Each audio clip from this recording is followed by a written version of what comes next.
Hey there Windowers, and welcome to another episode of Windows on Windows, part of the Memorabilia series. In this episode we'll be unboxing a copy of Windows. Now you'll know already what copy of Windows this is because you will have seen the video title. However, at the moment I don't know what copy of Windows this is, so I'll be very interested to find out. Now I'll show you the box. So this turned up today, and essentially I've actually purchased a few different boxed copies of Windows so that I can unbox them for you guys. So I put a poll on YouTube recently and I asked you what you wanted to do in terms of video ideas going forward, and one of the popular options, in fact the most popular option, was to do an unboxing video.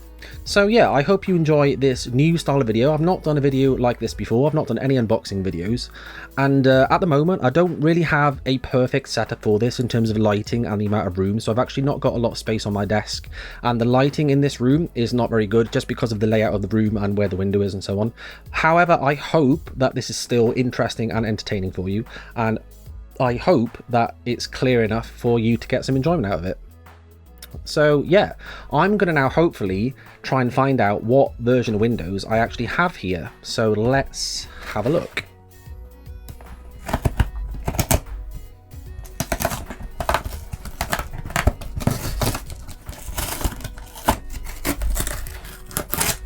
So let's try and get into here without actually damaging anything. Let's get some scissors. At least it's well packaged. That is a good sign. Okay, so let's see. Ooh, now. Okay, so this looks like, yep, it's Windows 98. So let me just get rid of this box. Okay, so it's come well packaged, which is, like I said, a good sign. So let's actually turn this the right way around. Wow. Let's put this down here. Wow. Okay, so now you probably won't know this because I've never talked about this, but actually I don't think I've ever owned a physical copy of Windows, not a boxed copy anyway. Now I have owned some OEM discs, for example, when I got a new computer, and that came with, I think it was Windows XP Home Edition, for example. And the first computer that I had at home at my parents' house was a Windows 98 SE computer, so we had OEM discs for that, but I've never actually gone out and bought a boxed version of Windows. In fact, the first version of Windows that I bought was Windows 7, and that was a digital copy. I got it as part of a free upgrade, student upgrade. So yeah, I've never actually owned a physical boxed copy of Windows. And not only is this a boxed copy, you can also see it's actually still in its seal. So it's a sealed boxed copy of Windows 98. Now, there's a big sticker here, but you can see hopefully on this sticker, and actually down here, that this is actually the upgrade edition of Windows 98. So in case you're not aware, back in the Windows 9X days, so late 90s, mid to late 90s, Windows came in different editions and you had to buy the right one, basically. So if you already owned a version of Windows, an older version, so for example, if you already owned a computer with Windows 95, you would have to go and buy this version of Windows 98. You'd have to get the upgrade version. And you can see it says here, for users of Windows 3.1 and Windows 95. So this would allow you to upgrade your current version of Windows to obviously the, at the time, new version. Now, if you didn't own a version of Windows already, then the alternative would be to buy a full copy. So it would be very similar to this. Obviously, it wouldn't say upgrade, but it would be a full version of Windows that you could clean install basically on an empty hard drive. So yeah, let's have a look around the box that we've got. So we've got Microsoft logo, and it says improve your PC now with valuable system enhancements, including Microsoft Internet Explorer 5. And I think in hindsight, that may be debatable whether that's a valuable system enhancement, but I think for the late 90s, it probably was, to be fair. So yeah, being a user of IE5 myself at that point in time, it was actually, you know, it was a good browser. It was a good browser at one point. And we've got working for you in your home. Now, there are some other stickers here, but obviously we can't see those yet. Now, I'm guessing this one here based on copies of this box I've seen online. I don't know if it's exactly the same box, but this may say something like second edition. This could actually be Windows 98 SE actually, and I'm not sure. That might be second edition, because I know on the 98 second edition boxes there was a little bubble like this that had second edition or new edition written on. And again, in case you're not aware, second edition, that was basically an upgraded or updated version of Windows 98 that came out about a year after 98 itself, and it brought improvements such as upgraded versions of Internet Explorer and so on. Okay, so let's have a look around the rest of the box, and I hope you can see this okay, because like I said, the lighting's not brilliant, but you can see we've got Microsoft Windows 98 upgrade, and then we have the barcode here, and it says Windows 98 English International, and then I'm not sure what the rest of this is. I've got VUP CD AE refresh 2. That looks like edition CCP Origin Ireland, so that's interesting. It's not actually, I didn't know the seller that I bought this from was a UK seller, but obviously I didn't know where it came from, but yeah, it looks like it came from Ireland.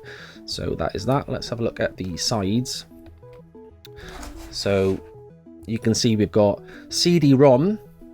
Now, this wasn't the first version of Windows that came on a CD-ROM, but this was still, you know, the era where people were using floppy disks still a lot for a lot of their media needs. So this would have made it very clear that this was a CD-ROM edition, and therefore you would have had to have had a computer with a CD-ROM drive, obviously, to be able to install this. We've got Windows 98 again, upgrade, operating system, the Windows logo, and then we've got compatible with programs for Windows 95, Windows 3.1X, oh, and I can't see that, Windows for Workgroups, and MS-DOS. So again, in case you're not aware, Windows for Workgroups, that was just basically a specialized version of Windows 3.1, and it came with support for networking, or better support for networking. Okay, and let's check the other side. Okay, right, so this side, we have a lot of information, which is going to be incredibly hard for me to read with the seal on, because I've got a massive line that goes right through it. So maybe what I'll do is I'll take the seal off first, and then we'll have a look at this information. But you can see here we've got the certificate of authenticity, and it says, if the label above or product inside the carton appears to have been tampered with, please email Microsoft at piracy@microsoft.com or call your local Microsoft sales office. So yeah, hopefully this has not been tampered with. It certainly doesn't look like it, and this looks like a genuine certificate of authenticity, so let's find out. Okay, so let's take the seal off this box and have a look in a bit more detail. Now I'm going to do this very carefully with a pair of scissors, but hopefully nothing will go horribly wrong. So let's do this here.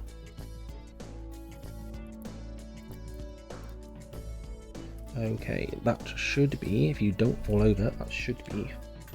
So let's take this carefully off here.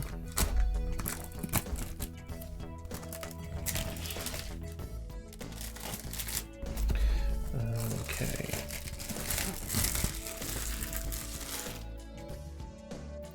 Okay, wow, and the first thing I notice is that this is really shiny. This looks really good, actually. And the aim is, when I've opened this, I'm going to actually keep it as part of a collection that I'm going to start of these physical copies. So hopefully this is the start of some interesting videos where we can take a good look at some of these physical versions of old versions of Windows. So yeah, if we have a look here, I was correct. So this is a second edition of Windows 98, and you can see it says updated and improved. It's got a massive red bubble on it to make it obvious that it's improved. And yeah, so working for you in your home, this is a sticker that's been stuck on here. This is actually printed onto the box itself, so that's not stuck on. This, however, is another sticker, and you can see it says academic price, not for use in a commercial environment. So that's interesting. I've never known of this being a thing on Windows before, but anyway, so let's now have a look at this.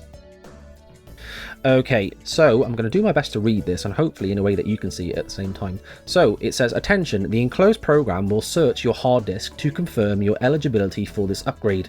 The software will install only if you are a licensed user of Microsoft Windows 95, Windows 3.1X, or Windows for Workgroups. So like I said, this is an upgrade edition, so this would not allow you to install Windows 98 second edition unless you had one of these previous versions of Windows already. Okay, now under here, these are like footnotes, aren't they? But I don't know what part of the packaging. It's probably something on the back actually. Yeah, so I'll come back to this in a minute. So you can see here it says, for best performance, look for the products that show the Design for Windows logo. And we've obviously got here designed for Microsoft Windows 98, which was the consumer edition of Windows at the time, and Windows NT, which was the business version of Windows at the time. So again, in case you're not aware, during the 1990s, Microsoft actually were developing and maintained two different branches of Windows. Windows NT was something that Microsoft introduced in the early 90s, and the aim was to bring more stability and more security to business customers. So versions of NT, for example, were used on computers in businesses. So think about offices, for example.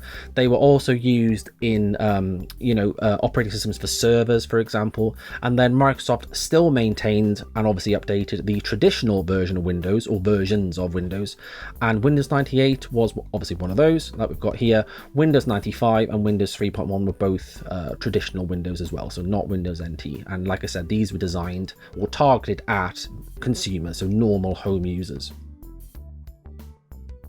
Okay, so let's have our first look at the back, which is very exciting. Okay, so we've got a lot of information here, and obviously back in the late 90s, this would have been the only way really, or one of the only ways that you could have actually found out anything about this operating system. So there was, I mean, the internet did exist, but it was, the information on the internet was not as prevalent as it is now, definitely. So a lot of the information that you would have got would have just been what you saw on this box when you went to the shop. So let's see what it says. So we've got a nice big picture illustrating the system, and it says, improve and expand your PC experience with Windows 98, enhance your productivity and redefine your PC's possibilities using the Microsoft Windows 98 operating system.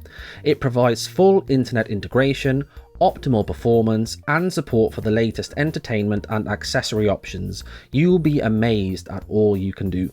So then we've got a few things here. We've got automatically tune up your PC with the Maintenance Wizard. So the Maintenance Wizard was a new application introduced in Windows 98, which obviously they're advertising here. And this would allow you to do things like defragment your hard disk and check your hard disk for errors on a schedule that you could set. And then we've got plug in and instantly use USB peripherals without rebooting. Adding accessories was never so easy. So again, Windows 98 did come out of the box with USB support. So it's obviously illustrating that here as well. So we've got in the screenshot an example of new hardware found, and we've got a USB scanner.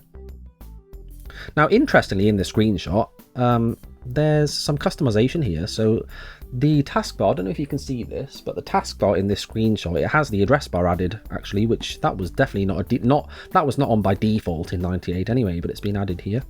And I guess why not? Nothing wrong with that. And we've got a little icon here. It says my holiday photos, but that's interesting because it's only one picture file. So don't know what's going on there. Okay, so then underneath we've got works better, plays better, and we've got two sections. So optimizes your PC's performance, connects you to the world. Improved internet experience. With Microsoft Internet Explorer 5 built in, you can get more done on the web faster with increased performance, automation for common tasks, faster searching, and more. Save time. Applications launch an average of 36% faster than on Windows 95, and this is that first footnote, so let's check that. So it says the source is the National Software Testing Laboratory. In December 97, results based on differences in application load times on identical hardware systems running Windows 98 versus Windows 95. Systems with Windows 98 used the FAT32 file system and were optimized with the Windows 98 Maintenance Wizard. These results are averages obtained from launching multiple applications on a variety of PCs, with processors ranging from 486/66 MHz to Pentium 200 MMX with 32 MB of RAM. Your own results will vary depending on your system configuration. Best results are obtained with faster processors. Indeed. Okay, so then we've got store more data. Store an average of 28% more data on your existing hard drive, and this is again that second footnote. So Let's check that again. So results based on testing 200 users' hard drives and calculating the space gained by converting from FAT16 to FAT32. Oh, okay. So this is converting the file system. Okay. Requires a 512 megabyte hard drive or larger to convert to FAT32. Actual experience will vary depending on hard drive partition size and number of files in your system. Hard drive partitions in excess of 1 gigabyte and or a large number of files yield the best results. Okay. So then we've got get valuable system enhancements, including year 2000 updates. I don't know what's that referring to, year 2000 updates. Is that referring to the Millennium Bug?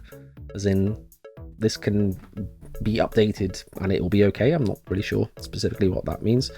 Share a single internet connection between multiple PCs with internet connection sharing. Keep your PC running at peak performance and repair problems quickly. Continue to improve your PC by installing product updates and enhancements from the Windows Update website. Includes basic support for the euro currency symbol. Okay. And then plays better. So do more with your PC than ever before. Easily add the latest devices such as digital cameras, scanners and more. Plug and play. Simply plug USB peripherals into your PC's universal serial bus or USB port. No rebooting required. Enjoy stunning graphics in your games built on Microsoft DirectX technology and in all your programs with support for MMX technology and accelerated graphics port. Experience crisp, clear sound with USB digital audio support. Add a second or third monitor and expand your work or games across multiple screens. So obviously they were really trying to sell this, right? And why not? There were loads of great features introduced with 98 and some of which they've obviously talked about here. Okay, now down here we've got a little illustration of the box for Microsoft Plus 98. And it says Microsoft Plus 98 is the companion to Windows 98 with enhancements for work and play that include system tools, cool games and new themes. So the main thing that I always found interesting was the new themes. So these are desktop themes that would allow you to customize, for example, the wallpaper, the cursors, the sounds, the screensaver and so on. And you know, there was a large variety of themes, something for almost everyone basically. So this was a really nice personalization feature. Okay, so let's have a quick look at what we've got on the right hand side. So it says you must accept the enclosed license agreement before you can use this product. If you do not accept the terms of the license agreement, you should promptly return the product for a refund. So the first section we have after this is the system requirements. So it says to use Microsoft Windows 98, you need a PC with a 486DX or 66 MHz or higher processor, 24 megabytes of RAM, more memory improves performance. Typical installation requires approximately 205 megabytes of available hard disk space, including 45 megabytes average for backup files during installation, but may range between 140 megabytes and 315 megabytes, includes 75 megabytes for backup files during installation, depending upon system configuration and options selected. CD-ROM or DVD-ROM drive, VGA or higher resolution monitor, Microsoft mouse or compatible pointing device. And then we've got another section, additional items or services required to use certain features. And then we've got 14,400 or higher band modem or fax modem required for internet access. Access to the internet through a service provider, a separate fee may be required. For sound, you need a sound card with speakers or headphones or USB speakers, which requires a PC with USB support. For DVD video, you need a DVD-ROM drive and a compatible DVD decoder card or DVD decoder software. For internet connection sharing, you need network connection between the connection host computer and other computer devices sharing internet access. Then we've got notes. System requirements for Windows 98 based programs may exceed system requirements described above for Windows 98. To get the full benefits of preemptive multitasking, which again was one of the new features that came not with 98 but it was introduced with 95, so it was a feature of 9X. You must run 32-bit Windows-based programs. Some older software programs may not be compatible with this program. Please check with your supplier. And then we've got C right spine for details, which is obviously referencing to the footnotes that were over here. And then we're almost there. So 99% Microsoft Corporation, all rights reserved. So this is copyright information. So it's just saying Microsoft, DirectX, the Internet Explorer logo, MS-DOS, Windows logo, and so on are all copyright trademarks of Microsoft. And then we've got the address to the Microsoft headquarters. And then at the very bottom in bold, we've got visit the Microsoft Windows 98 worldwide website at www.microsoft.com/Windows98. For year 2000 information regarding Microsoft products, see www.microsoft.com/year2000 or contact your local Microsoft subsidiary. So yeah, that was, like I said, a lot of information, because this would have been one of the primary things people would be able to see in order to work out what, what was new and what they could do with this operating system. Okay, so why don't we have a look inside? Okay, there's no seal here, is there? No, so we can just go right in here, theoretically. And this was sealed, so this has never been opened. Okay, so I'm going to lay this flat so that hopefully you can see this a little bit better here. So let's have a look in here. So this is the only thing in the box. As you can see, the rest of the box is empty. So I'm going to just place this box to one side. Let's put that over here. So let's have a look in here. Okay, box, you are going to get in the way. Let's put you over here. There we go. Okay, right. So let's have a look what we've got in here. Okay, so let's see what we've got inside the box. So firstly, obviously, we have the CD-ROM that has Windows 98 on it. And again, this is 2nd edition. So I'll come back and look at everything in a bit more detail in a second, but we'll just see what we've got first. So we've got CD-ROM. Then we've got the registration information on this card here. Then we have information on Microsoft subsidiaries for lots of locations, and again I'll come back to all this in a minute. We have the warranty. That's quite a thick warranty, isn't it? Oh, it's in different languages. I was going to say that's a large warranty. Okay, and then we have the Windows 98 Getting Started guide, which is basically like a product manual for the operating system. So again, this was back in the days before information on the internet was incredibly widespread, and yeah, this would have been the primary way for people to get information about how to use it, for example, how to use some of the new features. Okay, so I'm going to go in what I believe was the order that everything was in. So I think it was this order, wasn't it? Okay, yeah, so let's have a look at the actual CD-ROM first. So again, this is repeating what was on the box. We've got the same graphic here, and it says at the top, the authenticity of this CD-ROM can be verified by the presence of a holographic image near the center of the disc.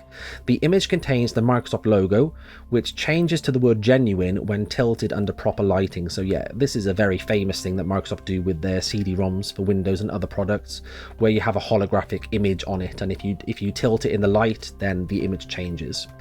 So on the back, there's a product key, which I'm just going to cover. So it says you must accept the enclosed license agreement. So that's just repeating what it says on the box. For best results, Microsoft recommends that you take the following actions before installation. Review the setup tips. So this is directing to a setup file on the disk. You may also view the same tips on the web at microsoft.com/windows98/install.htm. Run your antivirus program prior to installation. Viruses in your PC can interfere with proper Windows 98 installation. And then referring to the product key, it says do not lose this number. You must use it every time you install this software, so be sure to store this case in a safe place. And then at the bottom, we've just got some copyright information again. Okay, so let's open this and have a look at the disc inside. And again, I'm just going to probably use scissors here while simultaneously trying to cover the product key. Not that I don't trust you guys, but you never know. Better to be safe than sorry. Right, so let's hopefully not destroy this when I'm trying to open it.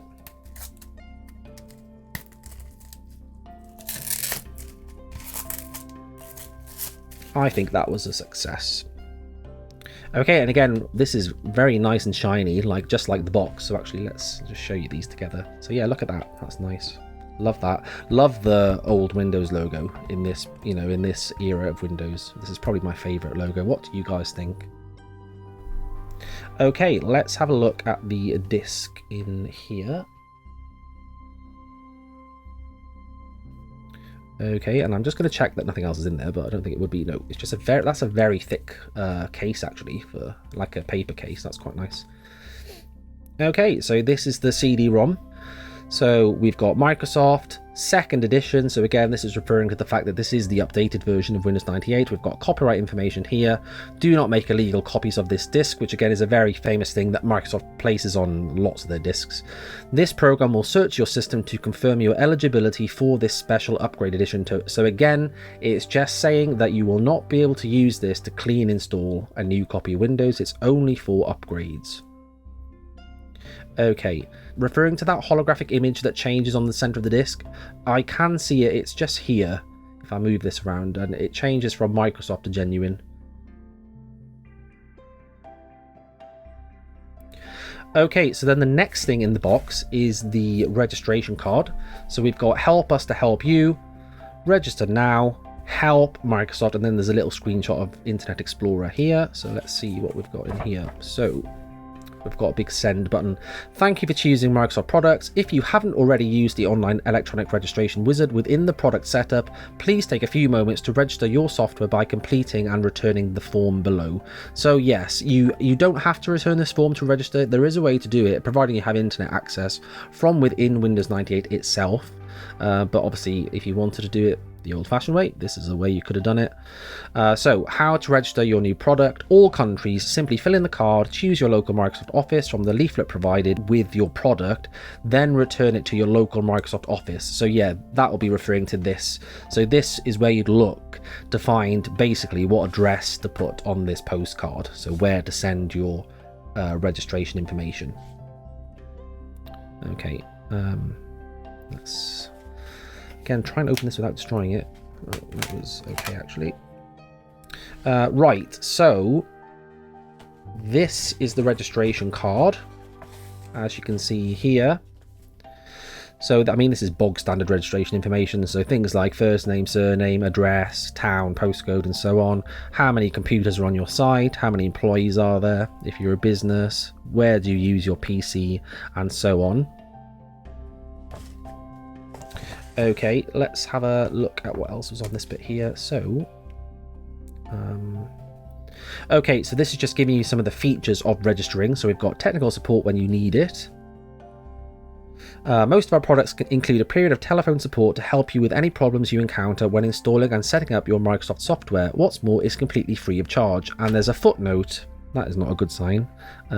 Excludes standard connection charges and phone charges. Okay, so Microsoft don't charge you anything themselves, but if you are charged by your phone provider, then you still have to pay, obviously.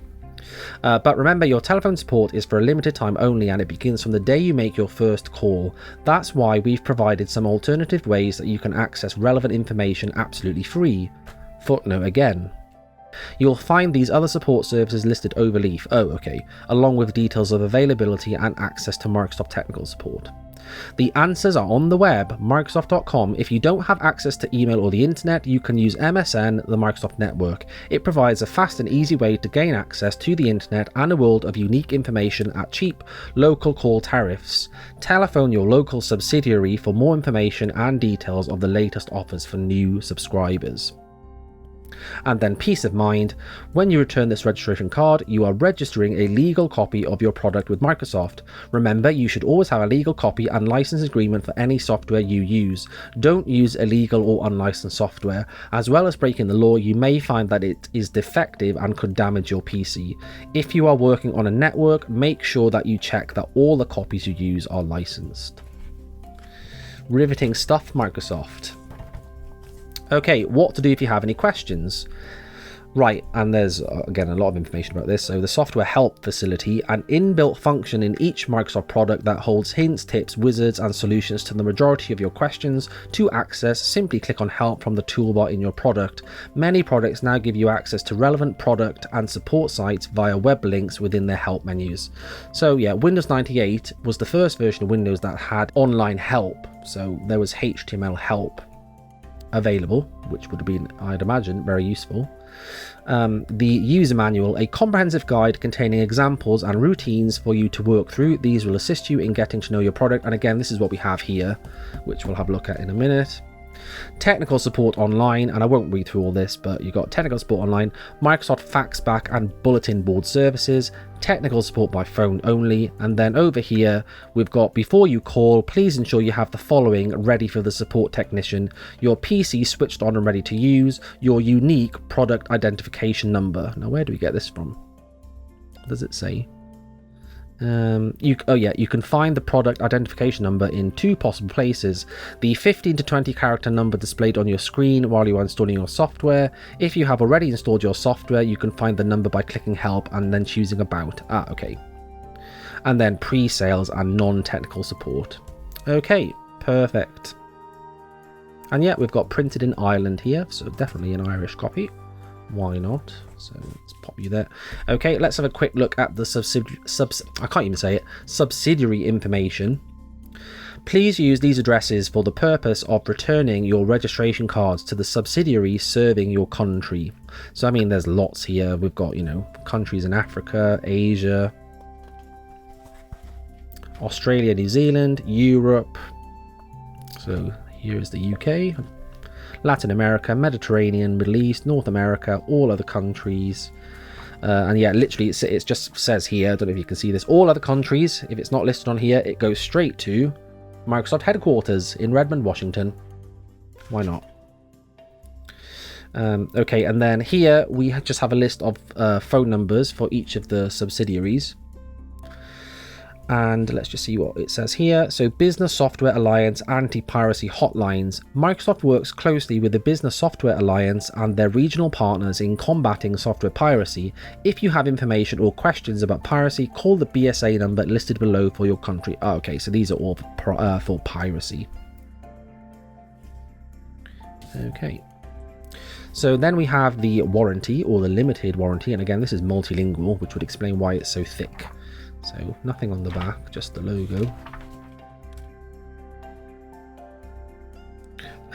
Okay, so again, I won't read through all this because there's a lot of information here. But as an example, we've got, if you acquired your Microsoft product in Australia, New Zealand, or Papua New Guinea, the following limited express warranty applies to you.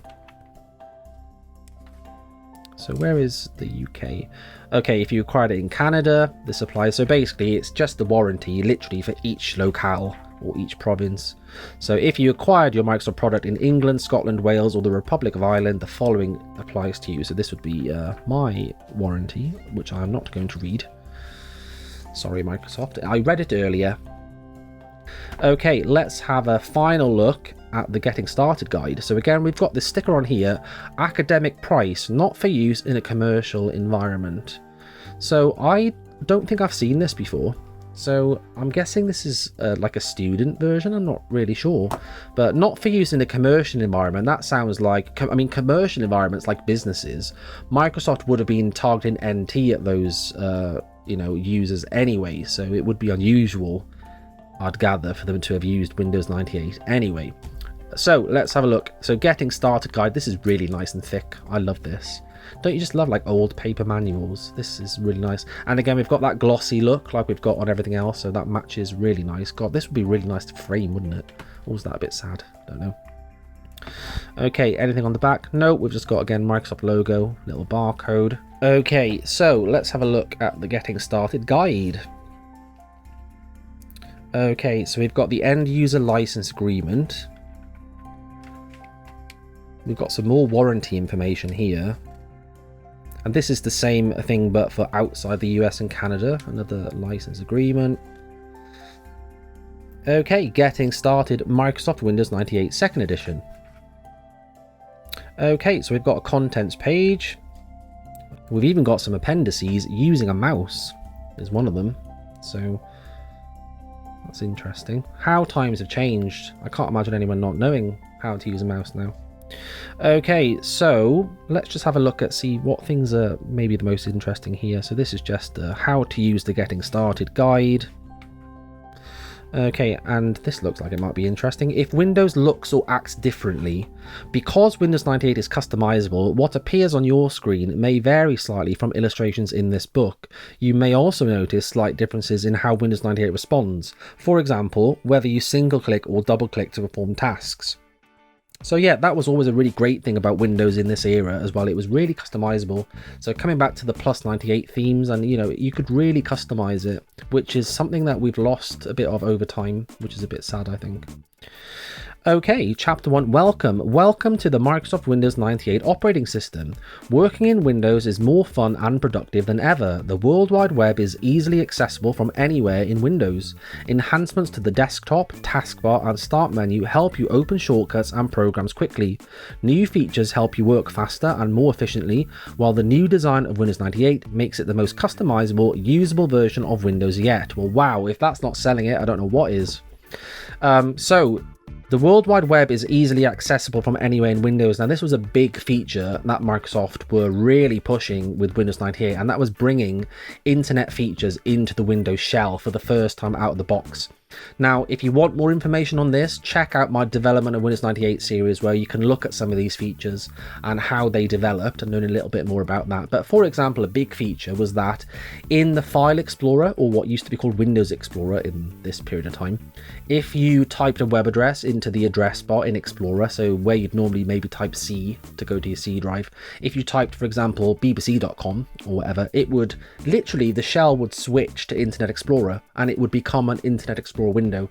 Now, if you try doing that in Windows 10, for example, all that will happen if you type in a web address in File Explorer is it will launch your web browser and take you to that address in your web browser. But in 98, your whole File Explorer or Windows Explorer changed into a web browser. It changed into IE.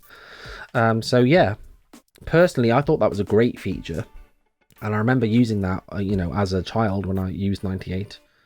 It did get a little bit of negative feedback as well, though, because a lot of people were concerned that Microsoft were really embedding Internet Explorer, maybe a little bit too far into Windows itself, so it was hard to separate them if you didn't want to use Internet Explorer.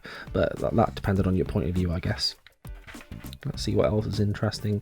If you're new to Windows, so you've got an illustration here with labels that shows you basically the main parts of the Windows user interface. So remember, this user interface with the start menu, taskbar and desktop, this was introduced in Windows 95. Officially anyway, there was a way to get this in Windows NT 4, which was an official way. It was like a preview basically from Microsoft. So you could preview what this new interface would look like before it launched officially with 95, but it launched officially with 95. So yeah, it's just saying, for example, my computer lets you browse through and manage your computer. My documents is to store frequently used files. Start menu is to start programs, customize your system and more, and so on. Then we've got an analogous section here. If you've used Windows before, if you're familiar with previous versions of Windows, you'll immediately notice that some familiar elements have changed. What's new since Windows 95? So then we've got some of the changes here. So get connected to the internet in minutes. So this is referring to the new internet connection wizard. Browse the internet using the latest technology. So this is talking about, for example, full support for ActiveX. Then we've got the feature I was just talking about, which is type internet addresses anywhere. So you can get to the internet from any window in Windows 98 or even from the taskbar. All you have to do is type an address in the address bar, like I said. Show web pages on the active desktop. So again, this is another internet integration feature that came with 98, allowing you to set a live web page as your desktop background, including with clickable hyperlinks. So literally a live web page. Use a web page as a window background. So yeah, you could even do it in Explorer windows, and it's crazy to think about now, isn't it? Just how much customization there was. It's crazy. I loved it though. Open programs quickly from the taskbar.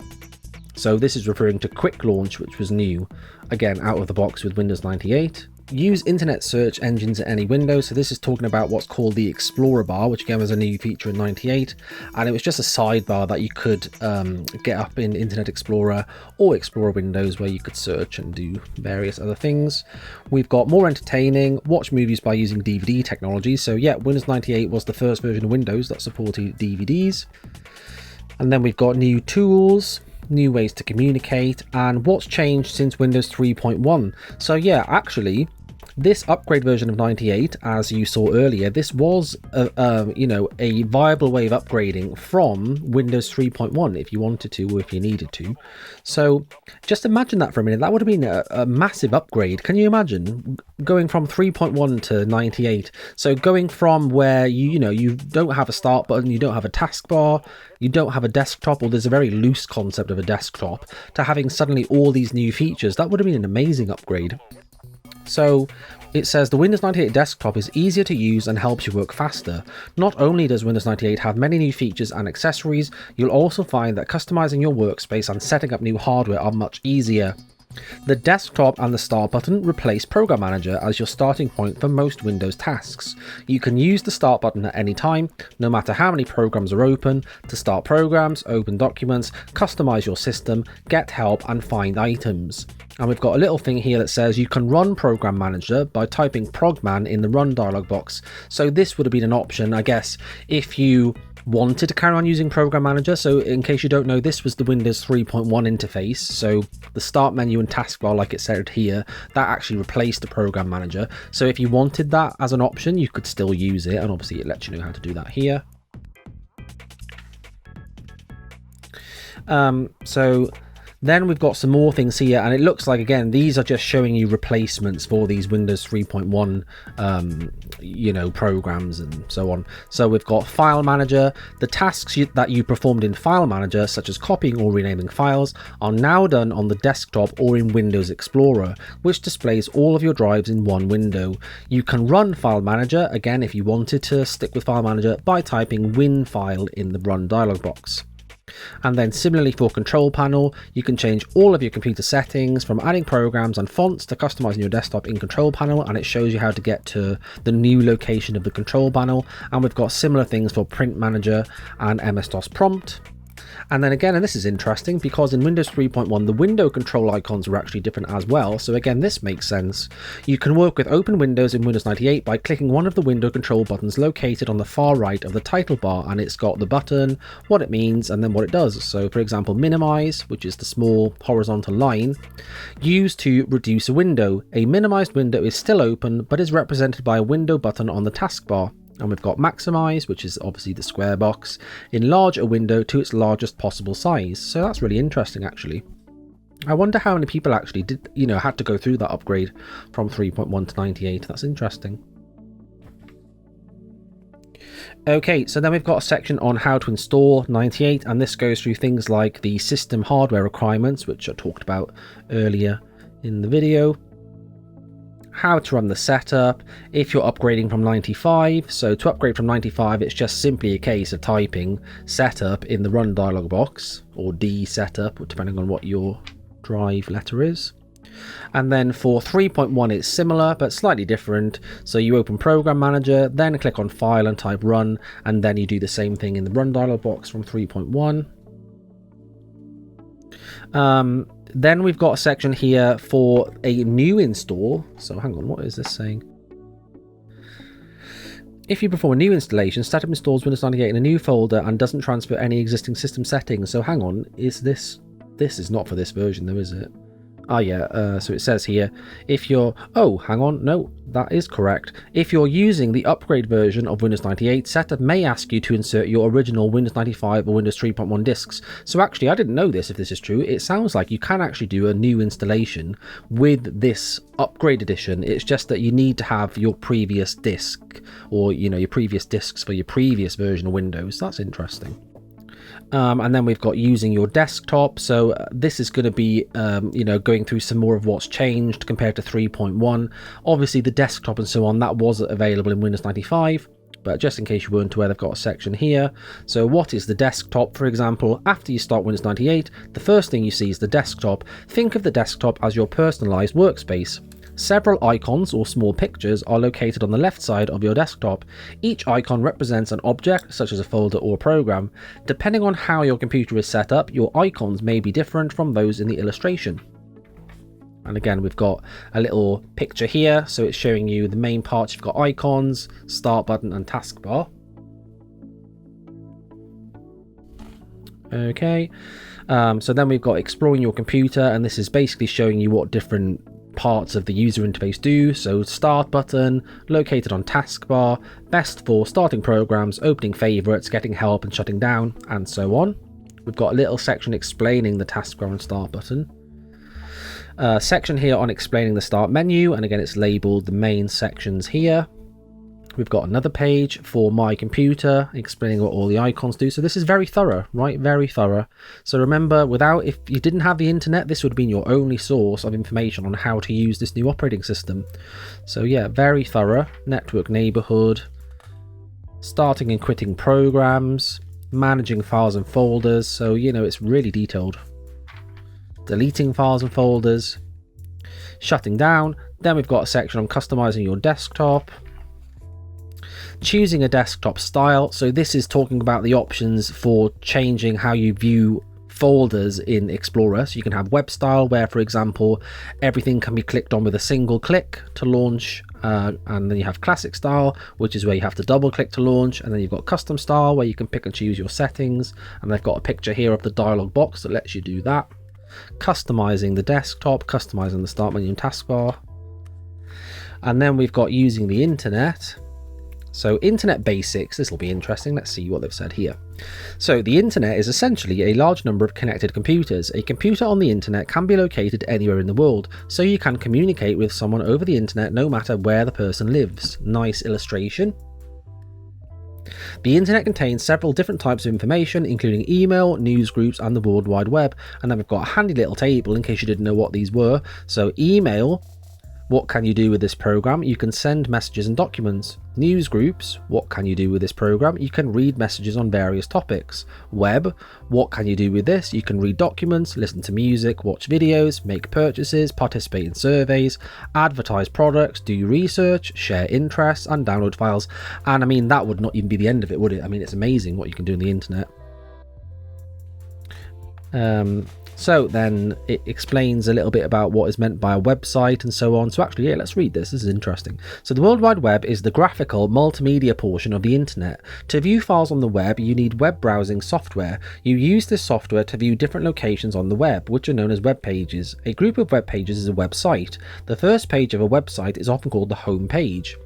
Just as each household in the world has a unique address, each web page in the world has a unique internet address, sometimes called a URL. For example, the internet address of the Windows homepage is microsoft.com/windows. Interesting. So then it talks you through how you can connect, how to explore the internet. So this is basically how to use a web browser, and obviously they're using IE here as an example. So the back button moves back to a previous page, forward goes to the next page, and you've got the similar thing here for all the buttons. So then we've got advanced issues. So using troubleshooters, backing up files. Oh, this is interesting. So backing up files. Oh, so backing up files in 3.1. That makes sense actually, doesn't it? Because I guess they would probably recommend that you probably want to back up your files before you tried upgrading Windows in case it all went wrong, which no doubt happens sometimes. Backing up your files in 95 in case you're upgrading from that. Yeah, and then when you're in 98, you can use Microsoft Backup to do the same thing, to back up your files to floppy disks, a tape drive, a removable storage device, or another computer on your network.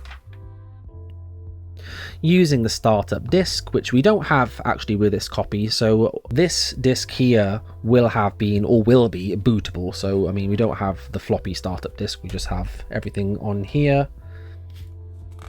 Uninstalling Windows 98. This is interesting. This recovery capability is available only if you don't compress the hard disk on which Windows 98 was installed. Okay. During the upgrade from an earlier version to 98, you have the option of saving your old system files. Ah, yeah, okay. So there is an option for this in setup. If you choose to save them, then you can literally go to add remove programs and uninstall 98 and go back to your previous version. Okay, so then we've got some technical information on what's new in the FAT32 file system. Oh, here we go. Okay, so using a mouse. Okay, now this is really important in case you don't know what a mouse is. So a mouse is a handheld device that controls the movement of a pointer on your screen. You can use your mouse to perform tasks on your computer. As you move the mouse, a mouse pointer moves on your screen. When you position the pointer over an object, you can press, click or double click the mouse button to perform different actions on the object. For example, you can click to select files, double click to open and work in files, and click and drag to move files. In fact, you'll probably use your mouse for most tasks. The pointer usually appears as an arrow, but it can change shape, and it's nice that they actually put it here so you can see what you're looking for. The following sections explain the actions you can perform with your mouse. This is fascinating. Pointing and clicking. So look, it even shows you, it gives you a little picture and shows you what you actually have to do. So clicking this button, that's a click. You press and release the left mouse button once. Fascinating. Double click, quickly press and release the left mouse button twice. So yeah, that's... I mean, I'd imagine in 98, you know, a lot of people would never have used a computer before at this point, even still in 98. So I mean, there will have been plenty of people that had never used a mouse, which today sounds ridiculous, doesn't it? But you know, at the time it would have been a real possibility. Okay, dragging, so that's just explaining dragging with a mouse. Then we've got a section on keyboard shortcuts, so accessibility and general shortcuts for Windows and for Internet Explorer. And then we have a glossary. Let's have a look at this. So CD-ROM, compact disc read-only memory, a high-capacity form of storage, also called a compact disc or CD. You must have a CD-ROM drive to use these discs. CD-ROMs don't allow users to store information. What about HTML? Hypertext Markup Language, the language used to create web pages. You must use web browsing software to view HTML documents. Hyperlink, C-link, link, text or a picture that you click to jump from one location to another. The mouse pointer usually changes to a hand when positioned over a link. We take so much of this stuff for granted now, don't we? It's just funny to see it all in a glossary. Program, a group of instructions your computer uses to perform specific tasks. Programs are also called applications or apps if you're living in the 21st century. USB, because I mean this was relatively still a new thing in 98 days, a hardware standard for external device connections such as mouse, modems, game controllers and keyboards. USB supports plug and play installation so that you can easily add new devices to your computer without having to add an adapter card or shut down. And I mean, yeah, that was a massive advantage of USB back in the day. That was fascinating. And then we just got an index at the back. And yeah, it looks like that is it for our getting started guide for Windows 98.